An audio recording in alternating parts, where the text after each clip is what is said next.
Hello and welcome to confidence commerce classes. Myself Vivek Gupta. बच्चों, हम लोग कंडक्ट कर रहे हैं chapter theory of supply and theory of supply chapter से हमारी एक वीडियो बन चुकी है और ये हमारी सेकंड वीडियो है। फर्स्ट वीडियो में हम लोग जो थ्योरी ऑफ सप्लाई की मीनिंग समझा, व्हाट इज सप्लाई एंड ऐसे कौन कौन से फैक्टर्स हैं जो किसी प्रोडक्ट की सप्लाई को इफेक्ट कर सकते हैं। ओके बच्चों, आज की वीडियो में हम लोग क्या पढ़ेंगे? Change in supply and change in quantity supplied. Change in supply and change in quantity supplied, ये दोनों चीजें सेम जैसी लग रही हैं बट दोनों में डिफरेंस है। बच्चों, चेंज इन सप्लाई क्या होती है और चेंज इन क्वांटिटी सप्लाइड क्या होती है? हमने अपने प्रीवियस चैप्टर डिमांड वाले चैप्टर में भी इसी टाइप का कॉन्सेप्ट वहां पढ़ा था कि चेंज इन डिमांड क्या है और चेंज इन क्वांटिटी डिमांड क्या है। तो जैसे आपने डिमांड चैप्टर से पढ़ा था, बिल्कुल वैसे ही सप्लाई चैप्टर में भी है कि चेंज इन सप्लाई क्या है और चेंज इन क्वांटिटी सप्लाइड क्या होती है। सो देखिए बच्चों, सबसे पहले चेंज इन सप्लाई। बच्चों, चेंज इन सप्लाई मींस क्या होता है कि जब किसी प्रोडक्ट के प्राइस में कोई चेंजेस नहीं होता। जब किसी प्रोडक्ट का प्राइस बिल्कुल कांस्टेंट है, प्राइस में कोई चेंजेस नहीं होता एंड अदर थिंग्स में चेंजेस होने की वजह से हमारी सप्लाई चेंज हो रही है। जो अदर थिंग्स हैं, जो अदर फैक्टर्स हैं, अदर फैक्टर या अदर थिंग में चेंजेस होने की वजह से हमारे प्रोडक्ट की सप्लाई चेंज हो रही है। प्राइस हमारा बिल्कुल सेम है, प्राइस में कोई चेंजेस नहीं है। प्राइस के अलावा जो अदर फैक्टर्स होते हैं उनमें चेंजेस होने की वजह से हमारी सप्लाई चेंज हो रही है, तो इसे बोलते हैं चेंज इन सप्लाई। सो देखिए, इस केस में क्या हो रहा है कि मेरा जो प्राइस है वो कांस्टेंट है, प्राइस हमारा कांस्टेंट है एंड जो अदर थिंग्स हैं, अदर थिंग्स हमारे इंक्रीज या डिक्रीज कर रहे हैं, जिसकी वजह से हमारी सप्लाई इंक्रीज या डिक्रीज करती है। तो ये केस कहलाता है चेंज इन सप्लाई का। चेंज इन सप्लाई में क्या होता है? If the price is constant and supply of a commodity changes due to change in the other things, due to change in the other factors. अब बच्चों, ये other factor क्या हो सकते हैं? जैसे कि टैक्सेशन में चेंजेस होने की वजह से, या टेक्नोलॉजी में चेंजेस होने की वजह से, पॉपुलेशन में चेंजेस होने की वजह से, या कॉस्ट ऑफ फैक्टर में चेंजेस होने की वजह से, किसी भी अदर थिंग में चेंजेस होने की वजह से हमारे प्रोडक्ट की सप्लाई चेंज हुई है बट प्राइस कांस्टेंट है। जो हमारे प्रोडक्ट का सेलिंग प्राइस है वो कांस्टेंट है। तो प्राइस कांस्टेंट है एंड अदर थिंग में चेंजेस होने की वजह से हमारी सप्लाई चेंज हो रही है, तो ये सिचुएशन कहलाती है चेंज इन सप्लाई की। ओके, जबकि change in quantity supply means क्या होता है कि जब अदर थिंग्स हमारे कांस्टेंट रहते हैं, अदर थिंग में कोई चेंजेस नहीं हुआ, जबकि प्राइस में चेंजेस होने की वजह से हमारा क्वांटिटी सप्लाई चेंज होती है। प्राइस में चेंजेस होने की वजह से सप्लाई चेंज हो रही है, तो ये कहलाता है चेंज इन क्वांटिटी सप्लाइड। यानी इस केस में क्या होता है कि जो अदर थिंग्स हैं वो कांस्टेंट है, population size, taxation policy, price of substitute goods, वो सब कांस्टेंट है। चेंज किस में हो रहा है? प्राइस में। चेंज किस में हो रहा है? प्राइस में। प्राइस हमारा इंक्रीज या डिक्रीज हुआ है, जिसकी वजह से हमारा सप्लाई इंक्रीज या डिक्रीज हो रही है, तो इस सिचुएशन को बोलेंगे चेंज इन क्वांटिटी सप्लाइड। समझ में आया बच्चों कि दोनों में डिफरेंस क्या होगा कि चेंज इन सप्लाई वाले केस में प्राइस कांस्टेंट रहता है और अदर थिंग में चेंजेस होने की वजह से हमारी सप्लाई चेंज होती है, जबकि चेंज इन क्वांटिटी सप्लाई में क्या होता है कि अदर थिंग्स कांस्टेंट रहता है और सप्लाई में जो चेंजेस होता है वो प्राइस में चेंजेस होने की वजह से हमारी सप्लाई चेंज हो रही है, तो इसे बोलते हैं change in quantity supply. Okay, अब देखना बच्चों, चेंज इन सप्लाई को हमने दो पार्ट में डिवाइड किया, increase in supply and decrease in supply. Increase in supply and decrease in supply. देखना बच्चों, इंक्रीज इन सप्लाई का मतलब क्या हुआ कि जब अदर फैक्टर में फेवरेबल चेंजेस होने की वजह से, अदर फैक्टर में फेवरेबल चेंजेस होने की वजह से हमारी सप्लाई इंक्रीज करी है, जबकि प्राइस कांस्टेंट है, प्राइस में कोई चेंजेस नहीं हो रहा है, बट जो अदर थिंग्स हैं उनमें फेवरेबल चेंजेस हुआ है, जिसकी वजह से मेरी सप्लाई इंक्रीज हुई है, तो ये कहलाता है इंक्रीज इन सप्लाई। बच्चों, अदर थिंग्स मैं फिर से कहूंगा, जैसे कि अदर थिंग में चेंजेस कैसे हो सकता है? फेवरेबल चेंजेस कि टैक्सेशन रेट लो हो गई है, टेक्नोलॉजी हमारी इंक्रीज कर गई है, सब्स्टिट्यूट गुड्स के प्राइस में इंक्रीज हो गया है, जिसकी वजह से हमारी सप्लाई इंक्रीज करी है। सेम मैं कह सकता हूं पॉपुलेशन हमारी इंक्रीज कर गई, सप्लाई बढ़ गई। तो यहां पर क्या हो रहा है, प्राइस हमारा कांस्टेंट है एंड अदर थिंग में फेवरेबल चेंजेस होने की वजह से हमारी सप्लाई इंक्रीज कर रही है। तो देखो बच्चों क्या हो रहा है, प्राइस कांस्टेंट है, प्राइस में कोई चेंजेस नहीं हुआ है, फिर भी हमारी सप्लाई इंक्रीज कर गई। सप्लाई जो पहले Q0 थी अब वो सप्लाई कितनी हो गई, Q1 हो गई। सप्लाई Q0 से Q1 हो गई, जबकि प्राइस सेम है, प्राइस में कोई चेंजेस नहीं हुआ। तो इससे क्या होगा कि हमारा एक नया सप्लाई कर्व आएगा, हमारी सप्लाई इंक्रीज कर रही है तो ये एक नया सप्लाई कर्व आ गया S1। अब देखिए प्राइस हमारा सेम है,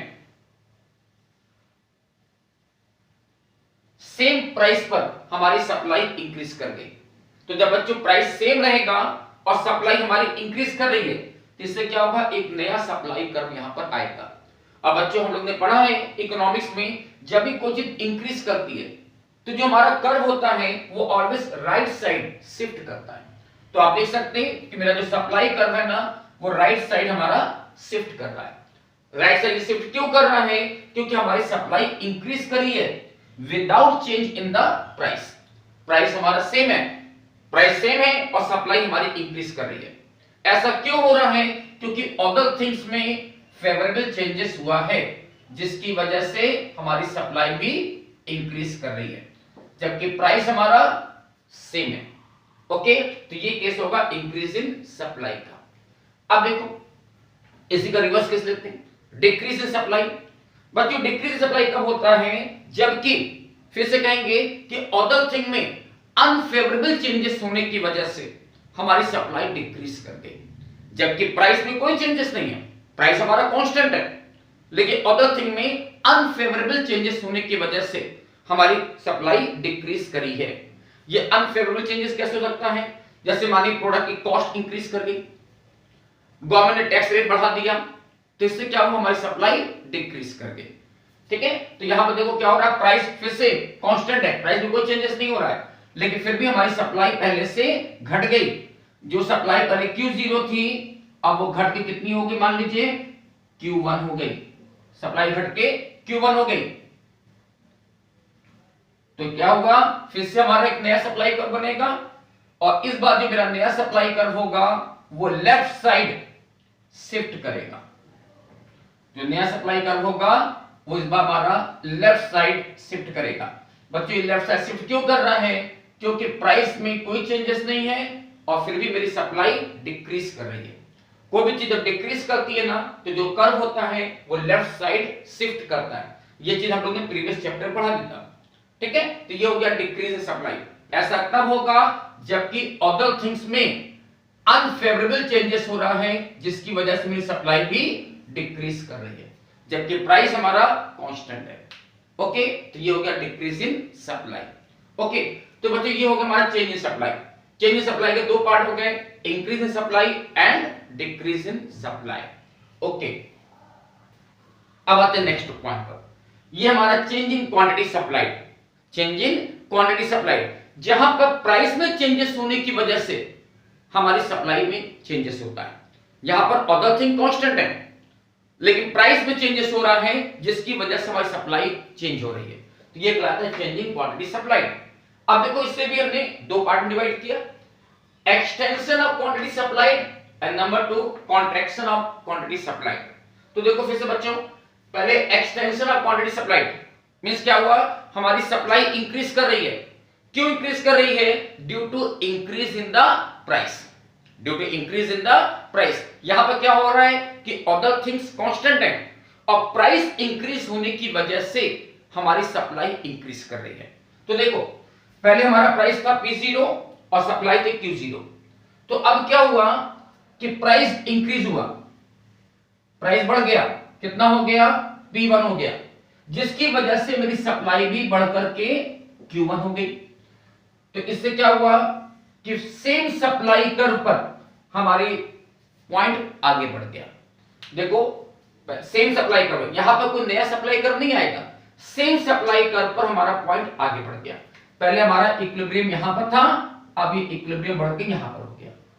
क्यों? क्योंकि यहाँ प्राइस में इंक्रीज होने की वजह से सप्लाई इंक्रीज कर रही है, तो इसे बोलते हैं एक्सटेंशन ऑफ क्वांटिटी सप्लाई। तो एक्सटेंशन कब होता है? जब प्राइस में इंक्रीज होने की वजह से सप्लाई इंक्रीज करती है, तो इसे बोलते हैं एक्सटेंशन ऑफ क्वांटिटी सप्लाई।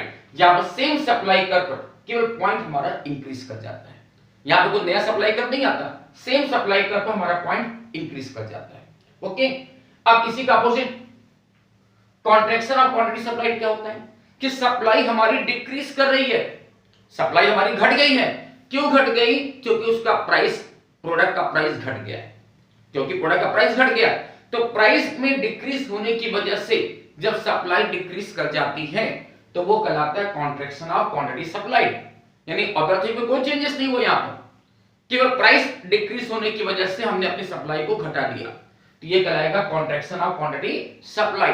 तो देखो फिर से, ये हमारा प्राइस है P0 Q0, ये प्रेजेंट रहा, ठीक है, ये हमारा प्रेजेंट टाइम है, प्राइस है P0 और सप्लाई Q0। तो देखो अब क्या हुआ, प्राइस घट के हो गया P1, तो सप्लाई भी घट के हो गई Q1, ठीक है। तो फिर से ये पॉइंट हमारा यहां पर आ रहा है, तो जहां पहले इक्विलिब्रियम यहां पर था, तो अब ये इक्विलिब्रियम घट के यहां पर आ गया, तो कोई भी नया सप्लाई कर नहीं होगा, यहां पर सेम सप्लाई कर पर हमारा पॉइंट डिक्रीज कर गया। देखो पॉइंट डिक्रीज कर गया, पहले वाले केस में पॉइंट हमारा इंक्रीज किया था ना, अब यहां पर देखिए पॉइंट हमारा डिक्रीज कर गया। तो बच्चों यहां तक चेंजिंग क्वांटिटी सप्लाइड की बात होती है। चेंजिंग क्वांटिटी सप्लाइड के मामले में याद रखिएगा, सेम सप्लाई कर पर हमारे पॉइंट इंक्रीज और डिक्रीज करते हैं, जबकि चेंज इन सप्लाई के मामले में एक नया सप्लाई कर्व आ जाता है, और वो नया सप्लाई कर्व या तो राइट साइड या फिर लेफ्ट साइड शिफ्ट करता है, ठीक है। तो ये हो गया बच्चों हमारा चेंज इन क्वांटिटी सप्लाइड, जिसके दो केस हो गए, extension of quantity supplied and contraction of quantity supplied. Extension कब होता है? जब प्राइस इंक्रीज करने से सप्लाई इंक्रीज कर रही है, तो ये क्या हुआ, एक्सटेंशन ऑफ क्वांटिटी सप्लाइड। और कॉन्ट्रैक्शन कब होगा? जबकि प्राइस डिक्रीज होने की वजह से हमारी सप्लाई डिक्रीज करी है, ठीक है, ये होगा contraction of quantity supply. Okay बच्चों, so now end of this topic, change in supply and change in quantity supply. Hope so आपको मेरा ये टॉपिक समझ में आ गया। So good day, thank you and bye bye.